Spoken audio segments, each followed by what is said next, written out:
Hi guys, welcome to my channel. అందరు ఎలా ఉన్నారు? బాగున్నారా? నేను కూడా చాలా బాగున్నానండి. సో ఈరోజు మీకోసం మటన్ కర్రీ ఎలా చేయాలో చూపించబోతున్నాను. చాలా ఈజీగా, చాలా టేస్టీగా కూడా ఉంటుంది ఈ మటన్ కర్రీ. ముందుగా నా ఛానల్ ఎవరైనా ఫస్ట్ టైం చూస్తున్నట్లయితే సబ్స్క్రైబ్ చేసుకోవడం మాత్రం మర్చిపోకండి. ఇంకా ఈ కర్రీ ఎలా చేయాలో చూద్దామా? కోసం 750 గ్రామ్స్ మటన్ తీసుకొని దాన్ని నీట్గా వాష్ చేసి వాటర్ అంతా డ్రైన్ చేసేసిన తర్వాత అందులో రుచికి సరిపడా కల్లుప్పు వేయాలి. అలాగే పసుపు పొడి చిటికెడు వేసి అల్లం వెల్లుల్లి పేస్ట్ కూడా ఒక హాఫ్ స్పూన్ వేయాలి. ఇవన్నీ వేసిన తర్వాత అలాగే స్టవ్ మీద పెట్టి ఆన్ చేసేసేయండి, ఏం మిక్స్ చేయకుండా. చూసారు కదా, ఒక 10 మినిట్స్ అంతా ఇలా ఇది ఉడకడం స్టార్ట్ అవుతుంది అన్నమాట. ఇప్పుడు మనం ఒక గ్లాస్ వాటర్ పోసేసి కుక్కర్ మూత పెట్టి హై ఫ్లేమ్ మీద ఒక 5 to 6 విజిల్స్ రానివ్వండి. ఆలోగా మనం ఒక ఎర్రగడ్డ, అలాగే ఒక 4 టమోటాలు చిన్న చిన్న ముక్కలుగా కట్ చేసి దాంతోపాటు కరివేపాకు, కొత్తిమీర కూడా ప్లేట్లో రెడీగా తీసి పెట్టుకో. ఈలోగా మనకు అవి విజిల్స్ వచ్చేసి ఉంటాయి.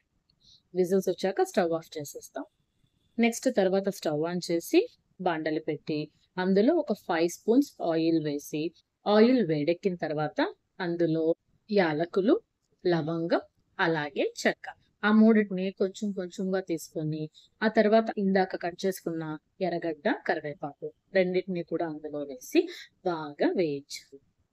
సో ఎర్రగడ్డ కాస్త మగ్గనివ్వాలి. ఎర్రగడ్డ ఒక హాఫ్ మగ్గిన తర్వాత అందులో అల్లం వెల్లుల్లి పేస్ట్ ఒక స్పూన్ వేసి అది పచ్చివాసన పోయేంత వరకు వేయించాలి. సో అవి పచ్చివాసన పోయిన తర్వాత ఇందాక కట్ చేసుకున్న టమోటా ముక్కలు కూడా వేసి ఇప్పుడు ఇందులో మనం కావలసిన మసాలాలంటూ వేసుకుంటాం. అందుకోసం పసుపు పొడి చిటికెడు, అలాగే మిరప్పొడి ఒక స్పూన్, నెక్స్ట్ ధనియాల పొడి కూడా ఒక స్పూన్. సో ఇవన్నీ వేసిన తర్వాత బాగా మిక్స్ చేయాలి. సో మొత్తాన్ని ఈ టమోటాస్కి అంతా మసాలాలు బాగా పట్టేలాగా మిక్స్ చేసి ఈ టమోటాస్ని బాగా మగ్గనివ్వాలి. 15 మినిట్స్ కంతా చూసారు కదా, టమాటాస్ బాగా మగ్గిపోయాయి. ఈ టైంలో మనం ఇందాక మటన్ ఉడకబెట్టుకున్నాం కదండి, దాన్ని ఆ వాటర్తో సహా పోసేయాలి.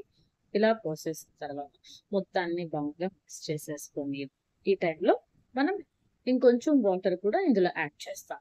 కర్రీ మనం గ్రేవీగా ఉండాలి కాబట్టి ఇంకొక గ్లాస్ వాటర్ కూడా వేసి ఇప్పుడు గ్రేవీకి సరిపడా ఉప్పు, ఇందాక వేసింది మనం మటన్ పీసెస్కి పడుతుంది, ఇప్పుడు వేసిన ఉప్పు కర్రీకి పడుతుంది. ఇందులో ఫైనల్గా మటన్ మసాలా ఒక హాఫ్ స్పూన్ వేసేసి మొత్తాన్ని ఇంకొకసారి బాగా మిక్స్ చేస్తాం. సో ఇవంతా అయిపోయిన తర్వాత ఫైనల్గా మనం కొత్తిమీర అలా చల్లేసి